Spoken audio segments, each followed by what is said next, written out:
تو چھوٹے ہوئے روزے تو وہ پورے کریں گی، لیکن ان دنوں کی چھوٹی ہوئی نمازیں وہ پوری نہیں کریں گی، نمازیں معاف ہیں، یعنی چھوٹی ہوئی نمازیں ان دنوں کی ان عورتوں کو پورا کرنے کا حکم نہیں دیا، وہ ان کی اوپر سے معاف کر دی گئی ہیں، لیکن چھوٹے ہوئے روزوں کو ان کو ہر حال میں پورا کرنا ہوگا۔ جرجیت صاحب روزہ رکھتے رکھتے بیمار ہو گئے، 2 روزے چھوٹ گئے، سوچتے تھے کہ عید کے بعد رکھ لیں گے، لیکن 2 روزے جرجیت صاحب نہیں رکھ پائے۔ محرم کا مہینہ، شوال کا مہینہ جانے سے پہلے پہلے انتقال ہو گیا۔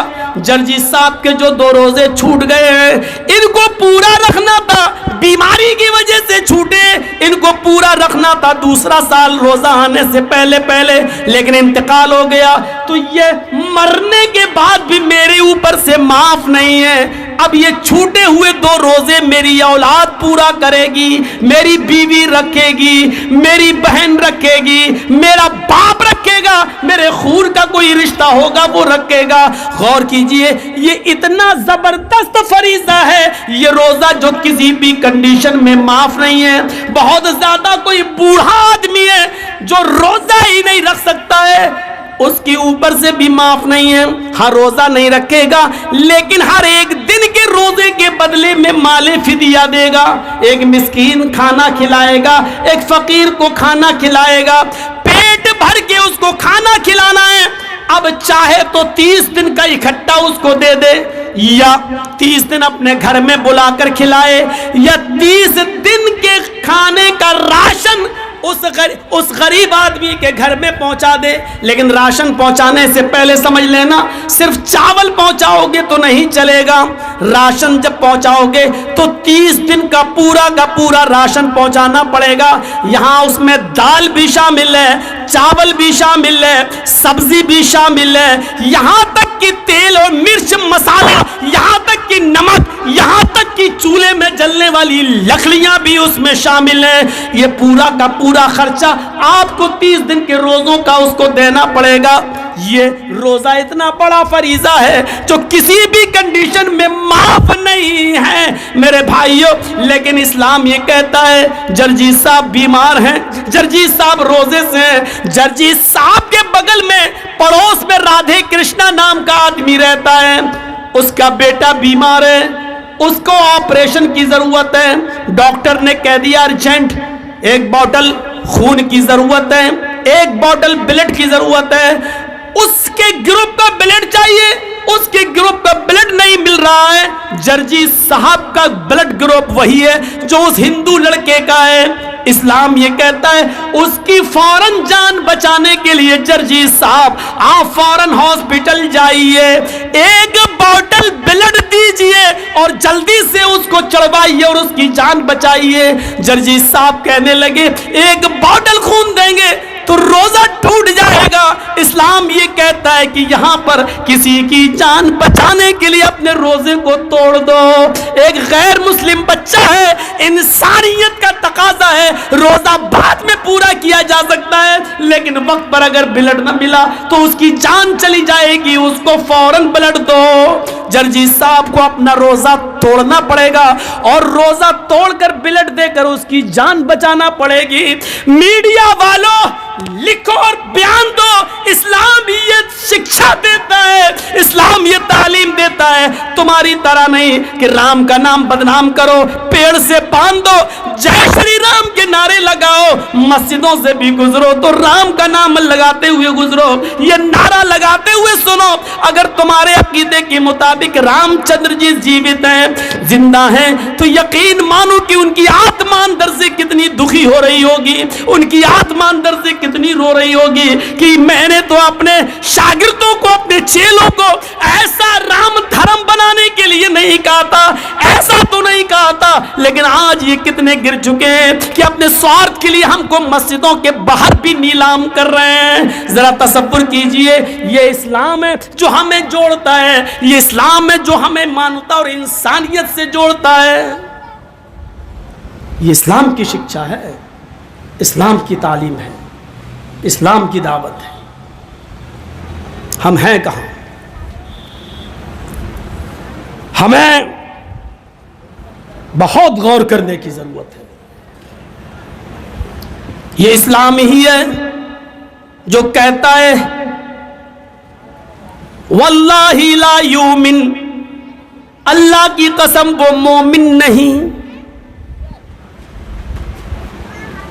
حضرت عائشہ پوچھتی ہے کون مومن نہیں، اور اللہ کے نبی کہتے ہیں وہ مومن نہیں جو خود پیٹ بھر کے کھانا کھا لے اور اس کا پڑوسی بھوکا سو جائے۔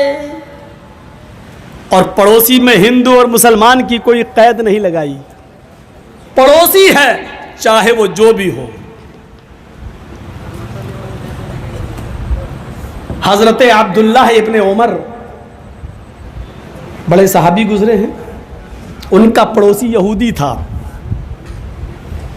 ان کے گھر بچہ پیدا ہوا، کس کے؟ عبداللہ ابن عمر کے گھر میں ڈلیوری ہوئی، ولادت ہوئی، بچہ پیدا ہوا۔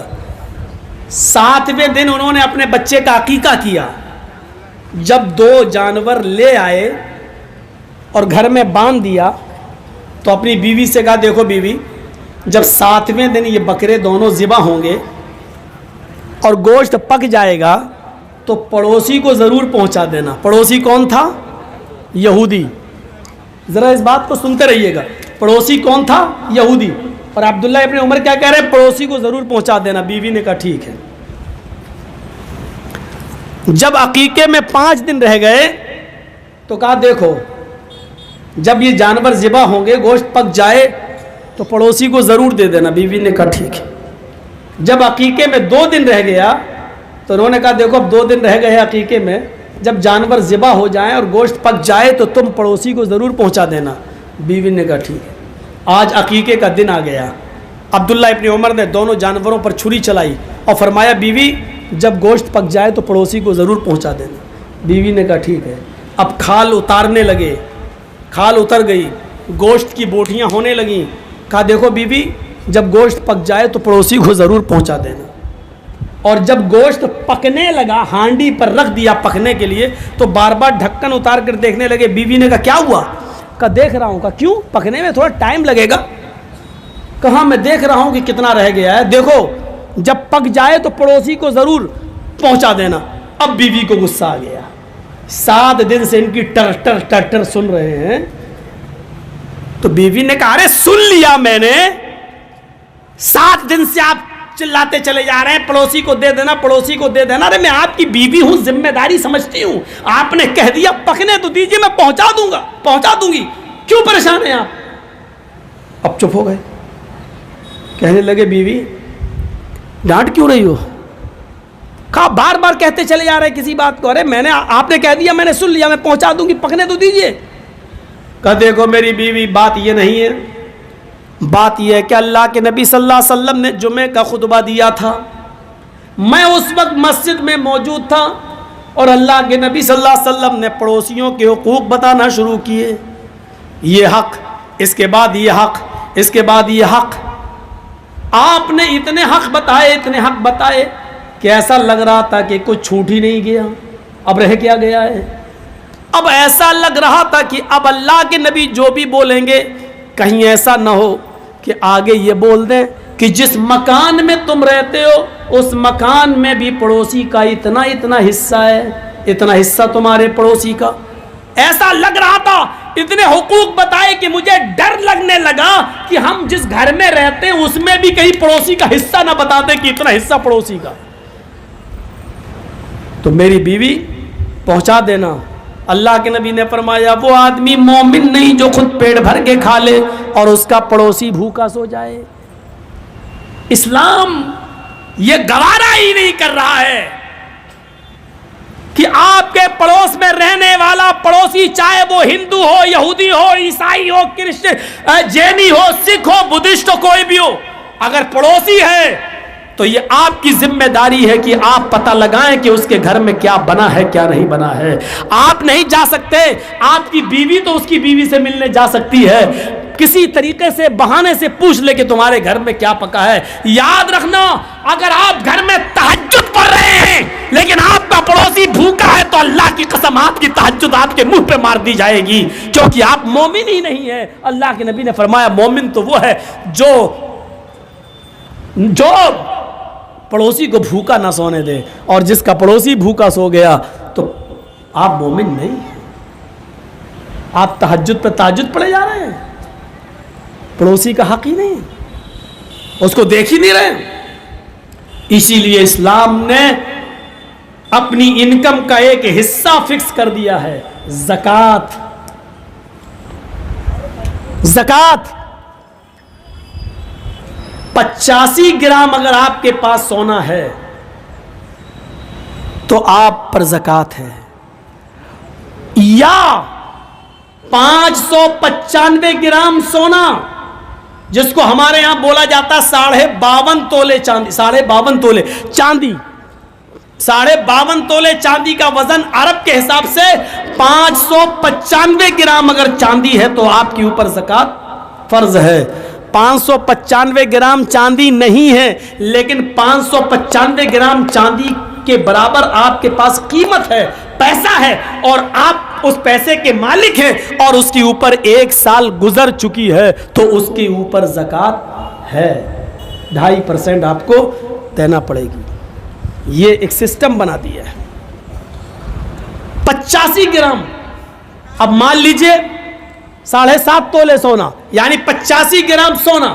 مان لیجئے کہ جرجیت صاحب کی بیوی گئی اور ایک سونے کا ہار خرید کے لائی، اور اس نے کہا 85 گرام یعنی 7.5 تولے کا مجھے ہار دے دیجئے، اور پیسے دے کے چلی آئی، لیکن یہ 85 گرام سونے کا ہار 21 کیرٹ سونے کا ہے۔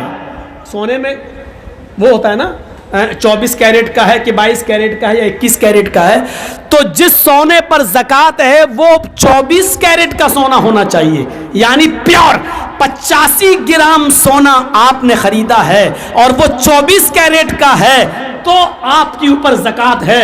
آپ نے 85 گرام سونا خریدا ہے لیکن وہ 21 کیرٹ کا ہے تو اس کے اوپر زکوٰۃ نہیں بنے گی، کیونکہ اس کو جب آپ وزن کریں گے اور جب اس کے اندر جو اور دھاتو ملی ہوئی ہے اس کو آپ نکال دیں گے تو اس سونے کا وزن جو اوریجنل سونا ہے وہ 72 گرام رہ جائے گا، وہ 72 گرام رہ جائے گا، 85 گرام نہیں رہے گا، کیونکہ 21 کیرٹ کا اگر 85 گرام سونا ہے تو 24 کیرٹ کے حساب سے وہ 72 گرام سونا بنتا ہے، تو 72 گرام سونے پر زکوٰۃ ہی نہیں ہے، اوریجنل سونا ہونا چاہیے آپ کے اوپر، آپ کے پاس 85 گرام۔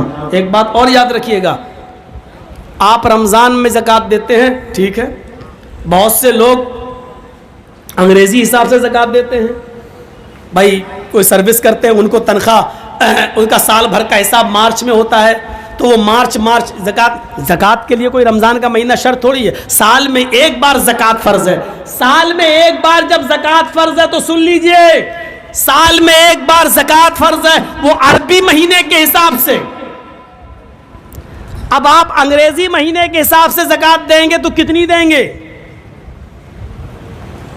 زکوٰۃ بہت اہم مسئلہ ہے، 1 روپیہ بھی آپ ماریں گے تو پھنس گئے۔ زکوٰۃ آپ مارچ میں دے رہے ہیں، ہر سال مارچ میں دیتے ہیں، تو عربی سال ہوتا ہے 355 دن کا اور انگریزی سال ہوتا ہے 365 دن کا، 10 دن بڑھ گئے۔ آپ جب انگریزی کے حساب سے سال میں ایک بار زکوٰۃ نکالتے ہیں تو آپ کی زکوٰۃ 2.5% نہیں نکلے گی، آپ کی زکوٰۃ تھوڑی سی بڑھ جائے گی، اب آپ کی زکوٰۃ بنے گی 2.577%۔ سمجھ رہے ہیں نا؟ یعنی 1,00,000 روپے میں 2,500 دینا ہے آپ کو عربی سال کے حساب سے، 2,500 یعنی 2,500، لیکن آپ انگریزی حساب سے جب آپ زکوٰۃ دیں گے تو زکوٰۃ کتنی دیں گے؟ 2,577 روپے، یعنی 77 روپے زیادہ دینا پڑے گا، کیونکہ 10 دن بڑھ گئے ہیں، اس کی زکوٰۃ آپ کو الگ نکالنا پڑے گی 2.577۔ کہاں ہیں آپ؟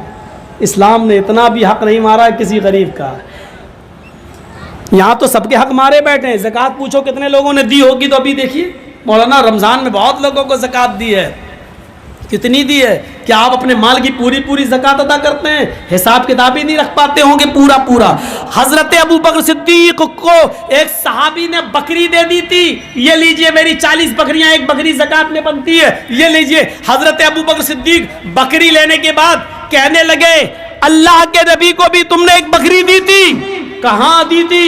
آپ ہی تو آئے تھے نبی کے ساتھ، کہاں میں آیا تھا؟ اس وقت بھی 40 بکری تھی، آج بھی 40 بکری ہے، پہلے بھی میں نے 1 بکری دی تھی، آج بھی 1 بکری میرے اوپر زکات بنتی ہے۔ حضرت ابو بکر صدیق نے کہا کہ میں نے اللہ کے نبی صلی اللہ علیہ وسلم کو دیکھا کہ آپ نے 1 بکری ان کو رسی کے ساتھ دی تھی، رسی سمیت بکری دی تھی، رسی سمیت، رسی سمیت، اور آج آپ مجھے بکری دے رہے، رسی آپ نے اپنے پاس رکھ لی۔ تو صحابی نے کہا کہ رسی کا آپ کیا کریں گے؟ میں دوسری بکری باندھ لوں گا، بکری تو دے رہا ہوں نا۔ تو حضرت ابو بکر صدیق نے کہا تھا اللہ کے رسول کو تم نے رسی کے ساتھ بکری دی تھی اور مجھے صرف بکری دے رہے ہو، رسی نہیں۔ اللہ کی قسم اگر رسی روک لو گے، بکری تو دے رہے ہو لیکن رسی اگر روک لو گے تو میں تم سے جہاد کروں گا، میں تم سے لڑوں گا، میں تم سے قتال کروں گا، میں تم سے جہاد کروں گا۔ غور کرو، بکری دے رہا ہے وہ صحابی، صرف رسی روک رہا ہے، تو ابو بکر صدیق کہہ رہے ہیں کہ میں تم سے جہاد کروں گا، میں قتال کروں گا۔ یہاں تو روپیہ مارے بیٹھے ہیں، غریبوں کا پورا پورا حق مارے بیٹھے ہیں، لاکھوں کے مالک 1000 کی زکات دے دی، ہو گئی؟ ہو گئی؟ آپ کے پاس 1 لاکھ روپیہ ہے، 2500 روپے زکات بنتی ہے، آپ نے 2400 روپے دے دیے، 400 2400 روپے آپ نے دے دیے، 2400 2400 روپے آپ نے دے دیے، 100 روپے روک لیا یا نہیں دیا، آپ کی 2400 روپے کی زکات بیکار، آپ نے غریبوں کا حق مارا ہے۔ میرے بھائیوں، وہ 100 روپے بھی آپ سے لیے جائیں گے اور غریب کو دیے جائیں گے۔ اسلام غریب کا حق نہیں مارتا ہے۔ اللہ کہتا ہے میرے پاس میرا حق مار کے آؤ گے، قیامت کے دن میں اپنا حق معاف کر سکتا ہوں، لیکن کسی غریب کا حق مار کے آؤ گے تو میں معاف نہیں کروں گا۔ نماز میں اور روزے میں کچھ کمیاں ہو جائیں تو قیامت کے دن اللہ معاف کر سکتا ہے، لیکن کسی کا حق مارا ہوگا۔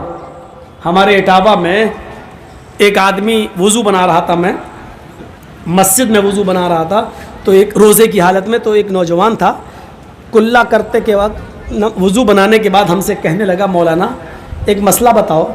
میں نے کہا جی بولیے۔ یہ وضو کرتے ہیں جو کلا کرتے ہیں نا، کلا کیا تو یہ پانی تھوڑا سا چپک جاتا ہے زبان میں، بھائی کلا کریں گے ایسے جب کریں گے تو اب پانی تو زبان میں تھوڑا سا لگ ہی جائے گا نا، ایسے تو کوئی نہیں کرتا ہے، پانی کو تھوک رہا ہو تو پانی زبان میں لگ جاتا ہے۔ اگر وہ پانی کسی طریقے سے حلق کے اندر پہنچ جائے، پانی کا قطرہ، وضو بناتے وقت جو پانی زبان پہ رہ جاتا ہے وہ قطرہ بن کے اگر حلق کے نیچے چلا جائے تو کیا اس سے روزے پر کوئی فرق پڑے گا؟ میں نے کہا تم نے مسئلہ بہت اچھا پوچھا، میں کل جمعے کے خطبے میں اس مسئلے کو بتاؤں گا تاکہ سب کو معلوم ہو جائے۔ کہنے لگا ابھی مجھے بتا دیجئے۔ میں نے کہا یار تمہیں بتاؤں گا تمہیں اکیلے معلوم ہوگا، تم نے بہت اچھا مسئلہ پوچھا، کل جمعے کا خطبہ ہے، میں شاہی جامع مسجد میں خطبہ دوں گا تو تمہیں بتا دوں گا۔ کہنے لگا ٹھیک ہے۔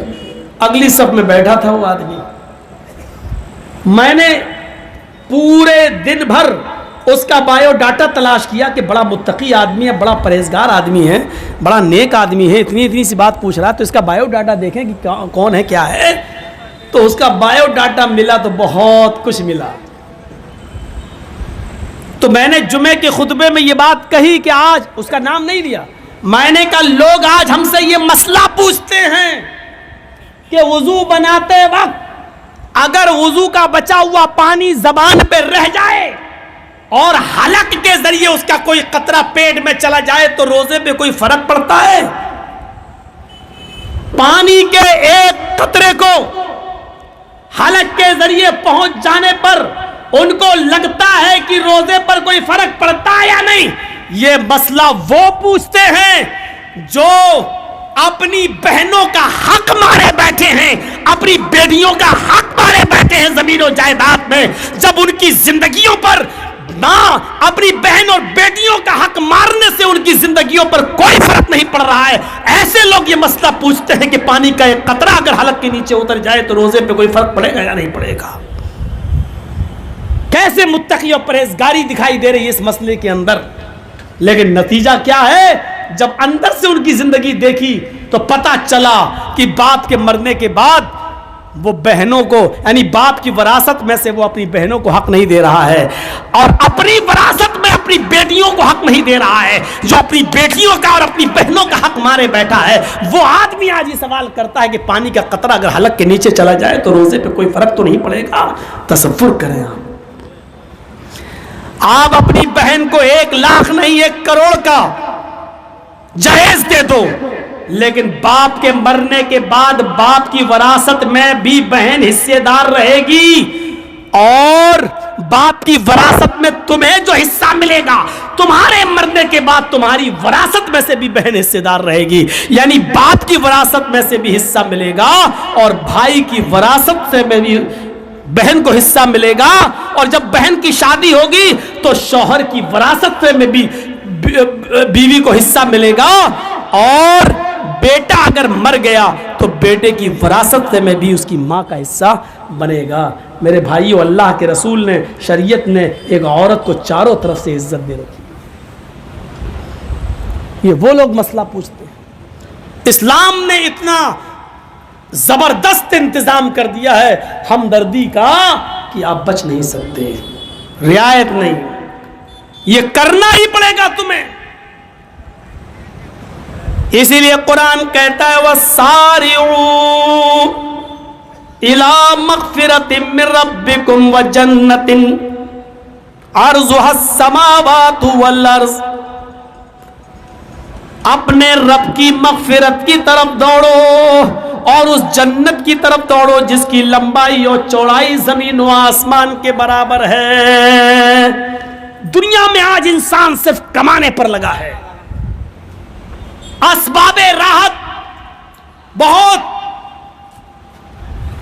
جرجیز صاحب نے بہت کمایا. آج جرجیز صاحب کے پاس اسباب راحت بہت ہیں. آپ جرجیز صاحب کے گھر آئیے تو آپ کو دیکھنے کو ملے گا اس کے گھر میں ایئر کنڈیشن بھی ہے, آج اس کے گھر میں 4 ویلر بھی ہے, آج اس کا گھر بھی عالیشان بنا ہوا ہے. اسباب راحت تو جرجیز صاحب کے پاس بہت ہیں, لیکن ڈاکٹر نے منع کر دیا جرجیز صاحب آپ بیمار ہیں, آپ اے سی کی ٹھنڈی ہوا میں نہیں لیٹ سکتے ہیں. ایسے اسباب راحت سے کیا فائدہ؟ ہم اور آپ جو کما رہے ہیں راحت کے اسباب اکٹھا کر رہے ہیں کہ ہمیں گرمیوں میں اے سی کی ٹھنڈی ہوا مل جائے. ہم نے بہت کمایا لیکن ڈاکٹر نے منع کر دیا کہ اے سی کی ٹھنڈی ہوا میں نہیں لیٹ سکتے ہو. اسباب راحت اتنے ہیں کہ چلنے کے لیے 4 ویلر ہے میرے پاس, لیکن ڈاکٹر نے منع کر دیا ہے صبح سویرے تمہیں روزانہ پیدل ٹہلنا ہوگا. اگر پیدل نہیں ٹہلو گے, کچھ دور 2-3 کلومیٹر روزانہ چہل قدمی نہیں کرو گے تو تمہارے پیر جام ہو جائیں گے. تمہیں ضروری ہے اپنے آپ کو اسٹرانگ رکھنے کے لیے تمہیں پیدل چلنا پڑے گا.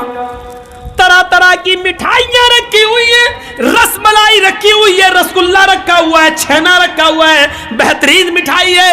جرجیز صاحب نے بہت کمایا ہے, اسباب راحت ہے اسی چیز کے لیے تو کما رہے تھے کہ اچھا کھائیں اچھا پئیں, لیکن ڈاکٹر نے منع کر دیا ہے تمہیں شوگر 400 پار ہو چکی ہے لہذا تم یہ مٹھائی نہیں کھا سکتے ہو. غور کیجئے, جرجیز صاحب نے اتنا کمایا اتنا کمایا اتنا کمایا کہ میرا بیٹا نیٹ نہیں کر پایا تو پرائیویٹ طریقے سے ہم نے اس کو کسی اسکول میں ایڈمٹ کیا, میڈیکل کالج میں بھرتی کیا. 50 لاکھ روپے دے کر میں نے 80 لاکھ روپے دے کر میں نے MBBS میں اس کا ایڈمیشن کرا دیا. بچے پڑھ جائیں گے, لکھ جائیں گے, اپنا کمائیں گے, کھائیں گے, اچھا رہے گا. بہت زیادہ اسباب راحت ہم نے سوچ لیا تھا. بچہ ہمارا پڑھ لکھ کر بہت بڑا ڈاکٹر بن گیا, وہ امریکہ میں یا لندن کے اندر ڈاکٹری بھی کرنے لگا. اس نے وہیں پر کسی انگریز عورت سے شادی بھی کر لی. بڑے فخر سے ایک صاحب کہنے لگے جرجیز صاحب میں نے اپنے بیٹے کو بہت پڑھایا لکھایا, آج میرا بیٹا امریکہ میں ڈاکٹر ہے. میں نے کہا وہ تمہارا پورا خیال رکھتا ہوگا, وہ تمہارا سر بھی دباتا ہوگا, وہ تمہارا پیر بھی دباتا ہوگا. کہنے لگا نہیں جرجیز صاحب 15 سال سے میں نے اپنے بیٹے کی شکل نہیں دیکھی. ایسی دولت سے کیا فائدہ جس اولاد کے لیے تم کما رہے ہو اس اولاد کی شکل دیکھنا تمہیں نصیب نہیں ہوا. باپ نے بیٹے کی شکل نہیں دیکھی, بیٹے نے باپ کی شکل نہیں دیکھی. تصور کرو یہ کون سی اسباب راحت ہے, یہ کون سا راحت کا سامان ہے. اس زمانے میں لوگ ایک روٹی کھاتے تھے لیکن ان کی اولاد ان کی آنکھوں کے سامنے رہتی تھی, اور وہ بچے بھی ایک روٹی کماتے تھے لیکن آدھی اپنے ماں باپ کو کھلا کر اپنے ماں باپ کی سیوا اور خدمت کیا کرتے تھے. تصور کرو میرے بھائیوں, لوگ اسی چکر میں بخش دیے گئے. تصور کیجئے ایک وہ جو لوگ غار میں پھنس گئے تھے ان میں ایک آدمی وہ تھا جو یہ کہہ رہا تھا کہ اللہ تو اچھی طریقے سے جانتا ہے کہ میں بکریوں کو چرانے والا ہوں, اور جب بکریوں کو چرا کر گھر لے جاتا ہوں تو سب سے پہلے بکریوں کا دودھ دوتا ہوں. میں اپنی بیوی اور بچوں کو نہیں, سب سے پہلے اپنے ماں باپ کو اپنی بکری کا دودھ پلاتا ہوں. جب وہ سو جاتے ہیں تو پھر میں اپنی بیوی اور بچوں کو دودھ پلاتا ہوں. اے اللہ تو اچھی طریقے سے جانتا ہے کہ ایک دن میں جب دیر سے گھر پہنچا اور جب جنگل سے جاتے جاتے مجھے بکریاں لے جا کر دیر ہوئی تو میرے ماں باپ سو چکے تھے. میں نے بکری کا دودھ دوہا, اس کو گرم کیا اور پیالہ لے کر اپنے باپ کے سرہانے کھڑا ہو گیا. میرے باپ سو چکے تھے, میں نے اپنے ماں باپ کو اٹھایا نہیں کہ اٹھائیں گے تو نیند میں ڈسٹرب ہوگا, لہذا صبح کے وقت میرے ماں باپ کی آنکھ کھلی. جیسی کھلی میں نے دودھ کا پیالہ اپنے ماں باپ کو دے دیا. میں نے خود نہیں پیا, پہلے اپنے باپ کو پلایا. جب میرے باپ نے پورا دودھ پی لیا پھر میں نے اپنے بچوں کو اور اپنی بیوی کو دودھ پلایا. اے اللہ اگر میں نے یہ کام تیری رضامندی کے لیے تجھے خوش کرنے کے لیے کیا ہے تو اس غار کا منہ کھول دے تاکہ ہم نکل جائیں. اس زمانے میں لوگ اپنے ماں باپ کی خدمت کر کے اللہ سے یہ کہتے تھے اللہ میری اس پریشانی کو دور کر دے. آج تو ہمیں ایسی پڑھائی لکھائی ہو گئی ہے, آج اسباب راحت کے چکر میں, کمانے کے چکر میں آج ہم اپنی اولاد سے اور اولاد باپ سے اتنی دور ہو چکی ہے کہ باپ بیٹے کی شکل نہیں دیکھ رہا اور بیٹا باپ کی شکل نہیں دیکھ پا رہا ہے. غور کرو آپ ہی لوگوں میں کتنے لوگ ایسے ہیں جو بیچارے دلی اور بمبئی کام کرنے جا رہے ہیں, کتنے لوگ ایسے ہیں جو انڈیا چھوڑ کر آج سعودیہ, کویت اور دبئی میں کام کر رہے ہیں. 2 سال 3 سال سے نہ انہوں نے باپ کی ماں کی شکل دیکھی, نہ اولاد نے ماں باپ کی شکل دیکھی, نہ ماں باپ نے اپنی اولاد کی شکل دیکھی. اسباب راحت ہے, سامان تو آپ بہت کمانا چاہتے ہیں, راحت کے بہت سی چیزیں اکٹھا کرنا چاہتے ہیں لیکن راحت نصیب نہیں ہو رہی ہے ہمیں. ایمانداری کے ساتھ بتائیے راحت ہے یا یہ کہہ لیجئے کہ اسی چیز کو ہم نے راحت سمجھ لیا ہے, اسی چیز کو ہم نے راحت سمجھ لیا ہے. ابھی ناظم اجلاس صاحب اعلان کر رہے تھے, ہمارے دوست جمیل اختر شفیق تیمی کے جرجیس صاحب کو جب بھی دیکھتا ہوں تو ایسا ہی لگتا ہے کہ جیسے پہلے دیکھا تھا ویسے اب دیکھ رہا ہوں. حقیقت 20-22 سال سے برابر آنا جانا ہے, اپنے آپ کو مینٹین بھی کیا جاتا ہے, اس کے پیچھے کچھ ضروری چیزیں بھی ہوتی ہیں. آج بھی جرجیس صاحب کے سامنے چاہے جتنی چیزیں رکھ دو, جرجیس صاحب کھائیں گے اتنا ہی جتنا میرا دل ہوگا, زبردستی کوئی دے کے دیکھے نہیں ہوگا. جرجیس صاحب کہتے ہیں لوگ ملا مولوی بہت کھاتے ہیں, پیٹ کی توندے ہوتے ہیں, ہم یہ منع نہیں کر رہے, ہوتے ہوں گے, لیکن جرجیس صاحب کے سامنے دہی رکھ دو گے نہیں کھائیں گے کیونکہ رات میں جلسہ کرنا گلا بیٹھ جائے گا. جرجیس صاحب کو آپ روح افزے کا شربت پلائیں گے نہیں پئیں گے, کیوں؟ رات کو گلا بیٹھ جائے گا. جرجیس صاحب کو آپ ٹھنڈی بریانی کھلائیں گے نہیں کھائیں گے, کیوں؟ تقریر کرنا گلا بیٹھ جائے گا. اپنے آپ کو مینٹین کر کے رکھا ہے اور کبھی پیٹ بھر کے ہم نے کھانا نہیں کھایا ہے. آج تک میں نے اپنے پیٹ کے ایک حصے کو تھوڑا سا خالی رکھ کے چھوڑا ہے. میں ایسے مولویوں کو جانتا ہوں جو میرے ساتھ کھانا اور بیٹھنا دسترخوان پہ پسند نہیں کرتے. وہ کہتے ہیں یہ پہلے اٹھ جائے گا, ہم لوگ پھر منہ تکتے رہیں گے, وہ کہتے بعد میں کھائیں گے. ایسے مولویوں کو میں آج بھی جانتا ہوں جو میرے ساتھ کھانا پسند نہیں کرتے ہیں دسترخوان کے اوپر. وہ کہتے ہیں کہ یہ 2-4 لوگ میں کھا کے اٹھ جائے گا, ہم لوگوں کو بھی کھانے نہیں دے گا صحیح سے. ایسے اور میں ایسے مولویوں کو بھی جانتا ہوں جو جلسے کی شرط لگاتے ہیں کہ 1 کلو منگور مچھلی بھی ہونا چاہیے ساتھ میں تلی ہوئی, اور ایک بار نہیں ملی تھی تو اس نے 2 سال جلسے کی ڈیٹ نہیں دی تھی. بس مہمان کی عزت کرنا نہیں جانتے.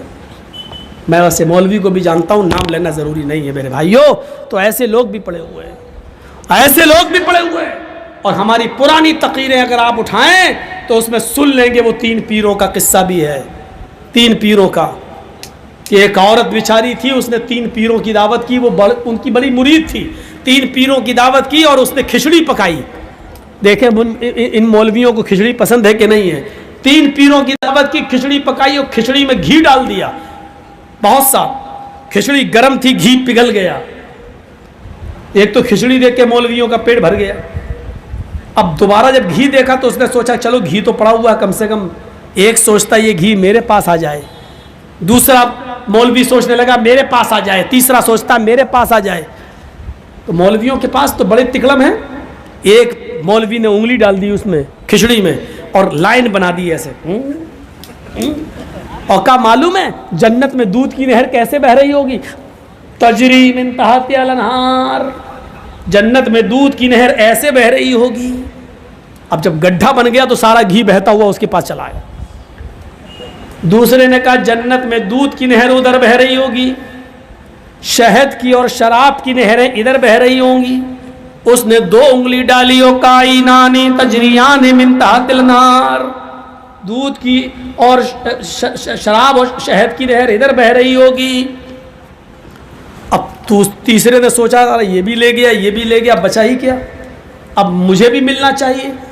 تو اس نے ایسا فارمولہ استعمال کیا, اس نے کہا ارے بھائی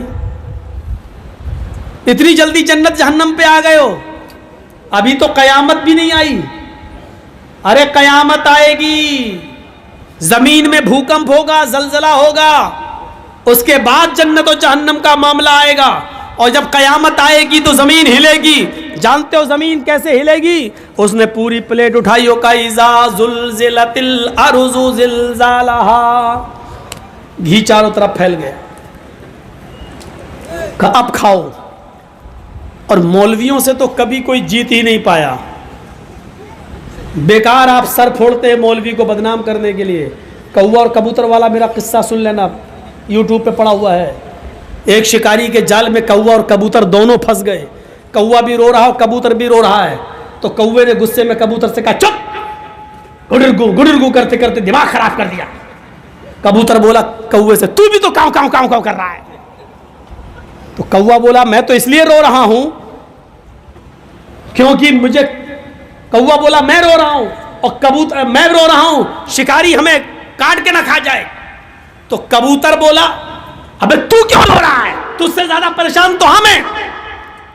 ارے میں تو حلال ہوں, یہ شکاری مجھے جال سے نکالے گا اور کاٹے گا اور کھا جائے گا, مجھے تو کٹنا ہی کٹنا ہے, تو کیوں رو رہا ہے کمینے, تو کیوں کاؤں کاؤں کاؤں کر کے مجھے پریشان کر رہا ہے.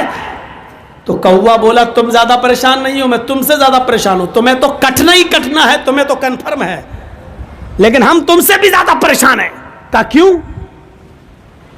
تم تو حرام ہو. کبوتر نے کہا ارے حرام تو ہیں, لیکن یہ جال جس میں ہم پھنسے ہیں یہ کسی جاہل کا نہیں ہے. جس جال میں ہم پھنسے یہ مولوی کا جال ہے. تو کبوتر نے کہا مولوی کا جال ہے تو کیا ہوا؟ کبوتر نے کہا اس مولوی کا کوئی بھروسہ نہیں, کب حلال کا فتویٰ دے کے ہم کو بھی کاٹ کے کھا جائے. میری جان تم سے بھی زیادہ اٹکی ہوئی ہے. مولویوں سے کوے اور کبوتر بھی پریشان ہیں. اس لیے مولوی ہارتا نہیں ہے. بہت سے راستے ہوتے ہیں اس کے پاس, بہت سے راستے.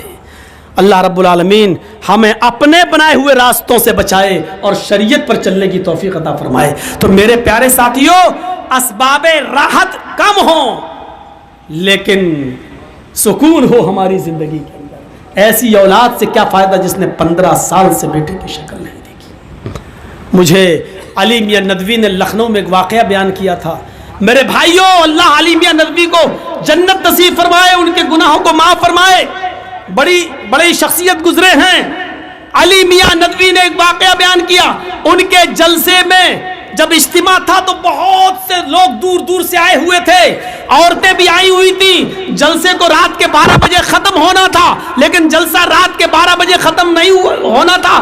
لیکن ایک عورت جو دور سے آئی تھی بس میں بیٹھ کر,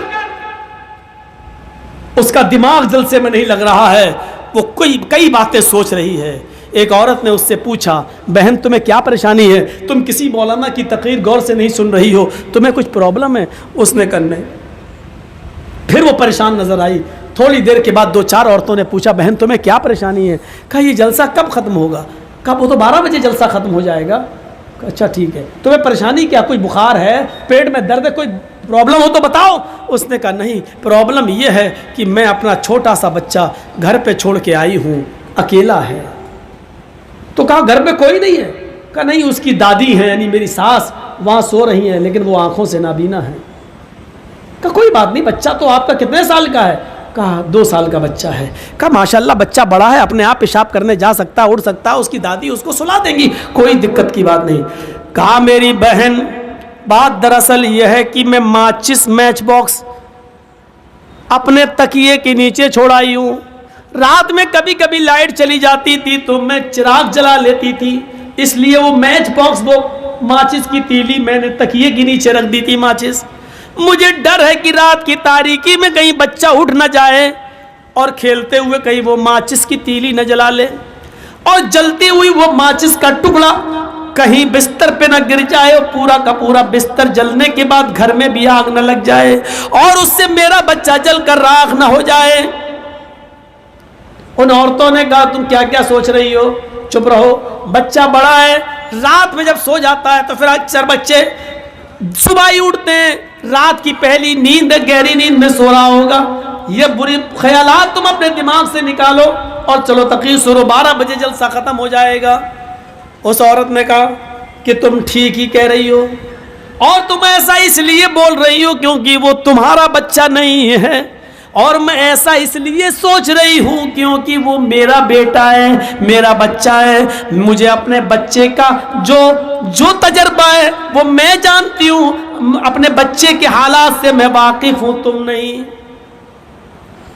بہرحال جلسہ رات کے 12 بجے ختم ہوتا ہے، بسیں اپنے اپنے علاقوں میں جانے لگتی ہیں، وہ عورت بھی جس بس میں بیٹھ کر آئی تھی وہ بھی جانے لگتی ہے، ڈرائیور سے کہہ رہی ہے کہ ذرا جلدی چلو۔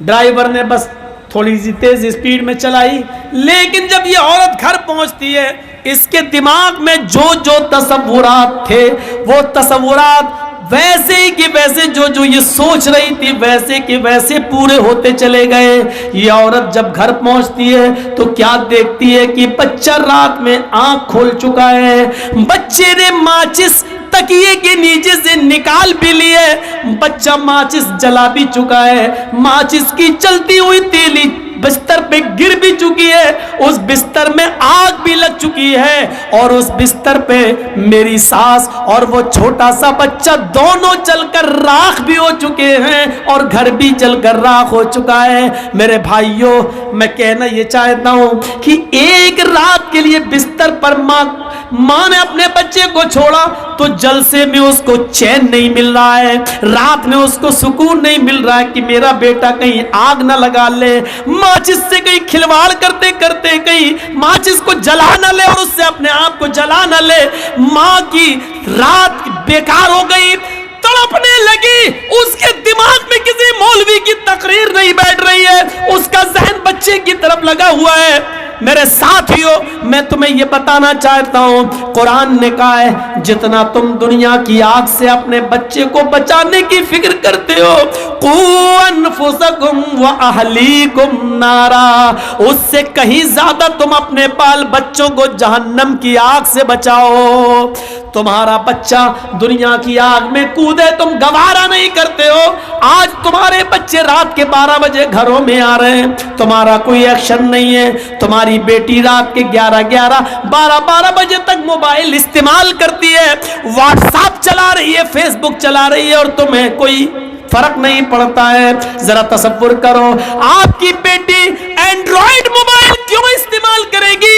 سمجھ میں نہیں آتا اس کو کیا ضرورت ہے واٹس ایپ چلانے کی، فیس بک چلانے کی۔ ارے گھر میں ایک موبائل ہونا چاہیے جو اس کی ماں کے پاس ہونا چاہیے۔ اگر بیٹی کو اپنی سہیلی سے بات کرنا ہے تو اپنے ماں کے موبائل سے فون کر لے، اس سے بات کر لے۔ لڑکی موبائل لے کر گھر سے باہر جائے گی، گھر سے باہر پھر گھر میں آئے گی۔ آپ نے اتنی آزادی کیوں دے رکھی ہے؟ آپ نے اتنا فریڈم کیوں دے رکھا ہے؟ اور جب یہ دن آپ نے دکھائے ہیں جب یہ دن آپ نے دکھائے ہیں اپنی بیٹیوں کو تو آج کل پھر وہ دن بھی دیکھو, آج کل وہی دن بھی دیکھو, پھر وہی دن دیکھنے کو ملیں گے جو حیدرآباد کی سرزمین پر ہوا ہے. ایک ہندو لڑکے کے ساتھ ایک مسلمان لڑکی کا شادی کرنا اور اس لڑکی کے بھائی کا غصے میں آ کر اس ہندو لڑکے کا مرڈر کر دینا, قتل کر دینا, اور پھر اس لڑکی کا اسی لڑکے کے گھر میں چلا جانا اور یہ کہنا کہ میں ہندو رسم و رواج کے مطابق اس کے گھر میں اپنی پوری زندگی گزاروں گی, میں اپنے گھر نہیں جاؤں گی. یہ دن اب آپ کو دیکھنا پڑیں گے, اس لیے دیکھنا پڑیں گے کیونکہ ہم نے اپنی بیٹیوں کو واٹس ایپ چلانے کی کھلی اجازت دے رکھی ہے. ہم نے اپنی بیٹیوں کو کانوینٹ اسکولوں میں لڑکوں کے ساتھ بیٹھ کے پڑھایا ہے, کو ایجوکیشن ہم نے دی ہے. اب یہ دن تو دیکھنا ہی پڑیں گے. اور RSS کے وہ سرگنا جو ناگپور کی سرزمین پر بیٹھے ہوئے ہیں, جو شریعتر رچ رہے ہیں کہ مسلمان لڑکیوں کو زیادہ سے زیادہ اسکولوں کالجوں میں ویکینسی دو, ان کو نوکریاں دو اور ان کو اسکولوں میں جگہ دو تاکہ ہمارے غیر مسلم ہندو لڑکے زیادہ سے زیادہ ان سے پیار کریں اور پیار کا ناٹک کرنے کے بعد ان کو اپنے چنگل میں پھنسائیں, شادی کریں, کورٹ میرج کریں, 2-4 بچے پیدا کرنے کے بعد اس کو کسی طوائف خانے کے حوالے کر دیں. کتنی لڑکیاں ایسی ہیں جو آج میرے بھائیوں چکلے خانوں پر اس لیے بیٹھی ہوئی ہیں کہ 1-2 بچے پیدا ہو جانے کے بعد ان کو چھوڑ دیا گیا ہے, اس کو نظر انداز کر دیا گیا ہے, اس کو لاتے مار کے اس کے گھر سے بھی بھگایا گیا ہے, پھر وہ ہندو سماج کے مندر میں گئی, وہاں سے بھی اس کو نکالا گیا ہے, اور آخر کار وہ اپنے گھر آ نہیں سکتی ہے کیونکہ اس کے باپ نے کہہ دیا کہ جیتے جی تو اپنا چہرہ ہم کو نہیں دکھا سکتی ہے. آخر کار اس نے چکلے کھانے میں بیٹھ کے اپنی زندگی کو گزارنا اور اپنے جسم کو بیچنا شروع کر دیا ہے. میرے بھائیوں, یہ داستانیں ملیں گی اور ہمیں یہ دن دیکھنا پڑیں گے کیونکہ ہم نے اپنی لڑکیوں کے ہاتھوں میں موبائل دیا ہے. اس سے زیادہ زہریلا عنصر, اس سے زیادہ زہریلا خنجر کوئی نہیں ہے جو ہماری بہن, ہماری بیٹیوں کے لیے سب میں قاتل ہے. یہ وہ زہر ہے جو پانی پینے کا بھی موقع نہیں دیتا ہے, یہ وہ زہر ہے اگر اس کی لت لگ گئی تو آپ لاکھ کوشش کیجئے آپ کے جانکاری میں نہیں ہوگا اور آپ کی بیٹی بازار سے موبائل بھی خرید لے گی, آدھا پیسہ خود لگائے گی, آدھا اس کا بوائے فرینڈ دے گا. آپ کے ریچارج کی ضرورت نہیں ہے, ریچارج تو آپ اس لڑکی کا بوائے فرینڈ ڈلوائے گا, آپ کو پتہ بھی نہیں چلے گا. ابھی گرمیاں گئیں, سردیوں کے دن آنے والے ہیں, ہمارے گھروں کی بہن بیٹیاں لحاف کے اندر منہ ڈھکے ہوں گی.